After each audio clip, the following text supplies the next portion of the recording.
श्री राम चरणानुरागी आचार्य राज मिश्रा जी से धर्म, संस्कृति और एस्ट्रोलॉजी से संबंधित जानकारी के लिए हमारे YouTube चैनल मानस ज्योतिष ज्ञान को अभी सब्सक्राइब करें और बेल के बटन को क्लिक करें। बहुत स्वागत है आपका आपके अपने खास कार्यक्रम मानस ज्योतिष ज्ञान में। मैं हूं आप सबके साथ आचार्य राज मिश्रा। आज फिर आपके लिए एक बहुत अच्छी जानकारी, बहुत बेहतरीन जानकारी लेकर के हाजिर हूं और विचार है कि इस जानकारी से आपको लाभ प्राप्त होगा। आप सभी लोग चिंतित रहते हैं कि मेरा अगला महीना कैसा होगा, क्या क्या करना होगा, उसकी प्लानिंग कैसे करेंगे। किसी ने घर खरीदा है तो उसको लगता है EMI कैसे जाएगी, आर्थिक परिस्थितियाँ कैसी होंगी, किसी का बिजनेस अगले महीने कैसा चलने वाला है, नौकरी में क्या होगा, बच्चे की पढ़ाई है अगले महीने किस प्रकार चलेगी।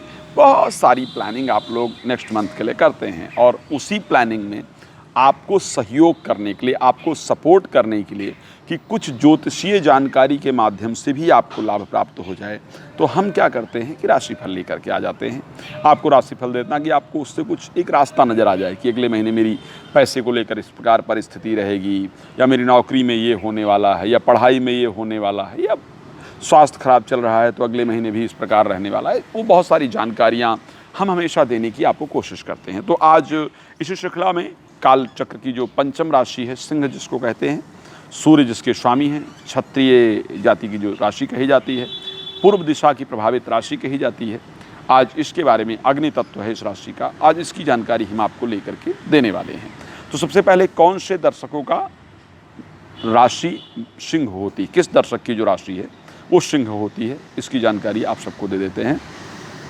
तो सिंह राशि के जो दर्शक होते हैं उनका, जिनका नाम माँ से आता है, यानी M से जिनका नाम आता है, माँ मी, माँ पे बड़ी का मात्रा मी से जिसका नाम आता है, माँ पे बड़ा ऊ का मात्रा मुँह से जिसका नाम आता है, माँ पे ए का मात्रा मे से जिसका नाम आता है, माँ पे ओ का मात्रा मुँह से जिसका नाम आता है, टा पे आ का मात्रा टा से जिसका नाम आता है, टा पे बड़ी का मात्रा टी जिससे जिसका नाम आता है, टा पे ऊ का मात्रा टू से जिसका नाम आता है, टा पे ए का मात्रा टे से जिसका नाम आता है, मा मी मू मे मो टा टी टू टे, मा मी मू मे मो टा टी टू टे, जिनका इस अक्षरों से नाम आता है उनकी राशि सिंह होती है। तो कैसे व्यतीत होगा अगस्त का महीना हमारे सिंह राशि के दर्शक के लिए।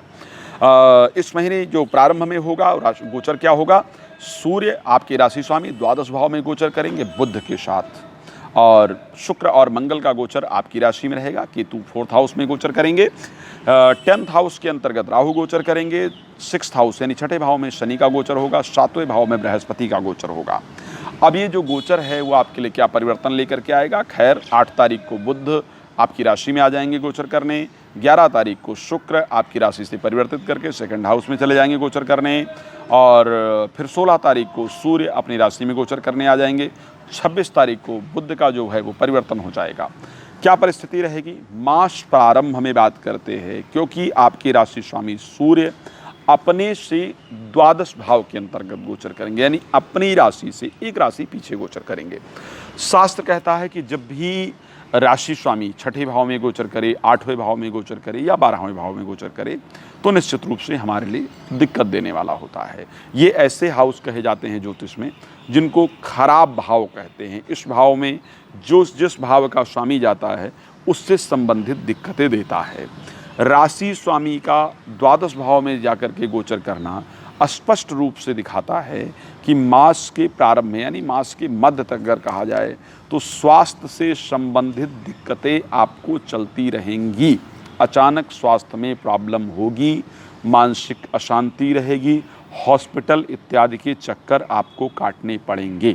इस प्रकार की परिस्थितियाँ 16 तारीख तक आपको सताने वाली है, और उसके साथ अजीब अजीब से स्वप्न भी आपको ज़रूर आएंगे।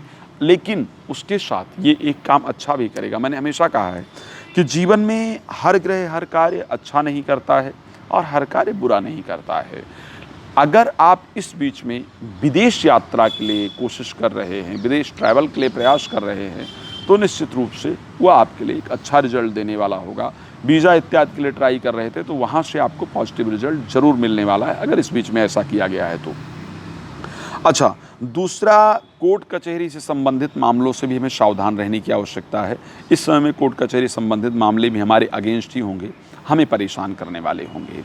इस समय पर क्योंकि जो आपकी राशि से 2nd हाउस के और 11th हाउस के स्वामी बुध हैं, वो भी जाकर के यहीं पर गोचर करेंगे, द्वादश भाव में होंगे, स्पेशली तारीख 8 तक। तो स्टार्टिंग से लेकर के मास के प्रारंभ से लेकर के और मास 8 तारीख तक करीब करीब अगर देखा जाए तो आर्थिक जो परिस्थितियां हैं वो भी काफ़ी ख़राब रहने वाली हैं। यानी धन आएगा कम और धन जाएगा पानी की तरह। पैसा बेकार की चीज़ों पर बहुत खर्चा होगा, पानी की तरह धन आपका बहेगा, तो उसको लेकर के भी परेशानी होगी। अगर कोई चीज़ इस बीच में खरीदने या बेचने का आप प्रयास कर रहे हैं तो मुझे लगता है उसको ना किया जाए तो ज़्यादा बेहतर है। इस बीच में खरीदी गई या बेची गई किसी भी चीज़ से हमें नुकसान ही का संयोग है, तो इस बीच में हमें इन चीज़ों पर ध्यान देना चाहिए। किसी को कर्ज देना नहीं चाहिए इस बीच में, और किसी से कर्ज लेना भी नहीं चाहिए। अगर इन बीच में आपने किसी को कर्ज दिया या लिया तो उससे नुकसान का संयोग निश्चित रूप से बनता हुआ दिख रहा है।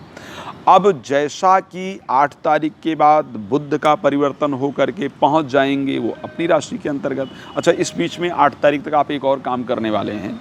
आप कुछ लोगों के ऊपर, जैसे कुछ प्रतिष्ठित लोग हैं, कुछ अच्छे लोग हैं, तो उनके ऊपर काफ़ी पैसा खर्च करने वाले, इससे उनके देख रेख में, उनके हाव भाव में, उनके साथ अपने संबंध को बेहतर बनाने के लिए आप काफ़ी धन खर्च करने वाले हैं। इसका लाभ आपको फ्यूचर में ज़रूर मिलेगा। और इसका लाभ किस प्रकार का मिलेगा?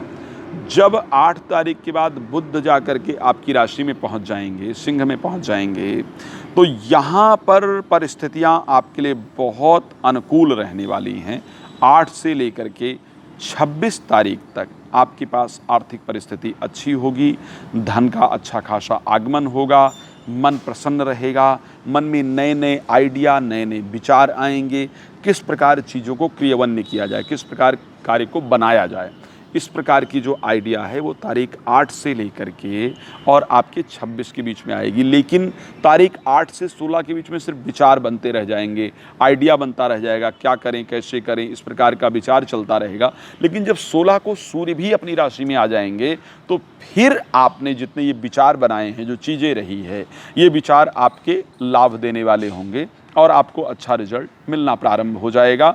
इस समय में समाज में मान सम्मान, यानी मास के अंत में अगर देखा जाए तो समाज में मान सम्मान, यश, प्रतिष्ठा आपको मिलेगी, अच्छे अच्छे लोगों से मुलाकात होगी, बेहतर कार्य बनेंगे, कार्य क्षेत्र में भी लाभ की प्राप्ति होगी और जीवन आपका बेहतर रहेगा। तो अगर हम इस माह के प्रारंभ के समय को लेकर के देखें तो बड़ा अनुकूल नहीं है, निश्चित रूप से परेशान करने वाला है। लेकिन अगर हम आगे चल करके देखते हैं कि मास का जो मध्य का समय है या अंत का समय है कैसा है, तो आपके लिए बेहतर होता हुआ दिख रहा है। हाँ, क्रोध पर काबू रखने की आवश्यकता है। आपकी राशि में इस बार मंगल का भी गोचर करीब करीब रहेगा, तो मंगल के गोचर के कारण क्रोध पर जितना काबू रखेंगे वो आपके लिए बेहतर होगा। क्रोध पर काबू ना रखने से बहुत सारे कार्य आपके बिगड़ सकते हैं। खैर, समय कम होता है, बहुत कुछ नहीं एक साथ मेंशन कर सकता हूँ या बहुत सारी चीज़ें नहीं ले सकता हूँ, इसलिए कहता हूँ कि यदि कोई जानकारी चाहिए तो आप प्लीज़ मुझे कॉल कर सकते हैं और कॉल करके अपने विषय में जो भी जानकारी आपको प्राप्त करना है आप प्राप्त कर सकते हैं। प्लीज़ चैनल को सब्सक्राइब जरूर कीजिए और जय श्री राम जरूर लिखिए। जब आप जय श्री राम लिखते हैं ना तो मुझे बड़ी प्रसन्नता होती है। और आप जय श्री राम मुझे नहीं लिखते हैं, आप लिखते हैं भगवान राम को। आपकी जो हाजिरी है वो अयोध्या तक पहुंचती है। कोई भी जानकारी अपने बारे में चाहिए तो आप प्लीज़ मुझे कॉल कर लीजिए, आपको जानकारी प्राप्त हो जाएगी। कॉल अपॉइंटमेंट भी आप ले सकते हैं। रत्न रुद्राक्ष चाहिए, कोई पूजा पाठ यज्ञ अनुष्ठान कराना है तो भी सदैव हम आपके लिए हाजिर रहते हैं, आपके लिए ज़रूर कराते हैं। आपके लिए 2 का अंक, नीला रंग और शुक्रवार का दिन इस माह लकी रहेगा। जय श्री राम, बहुत धन्यवाद।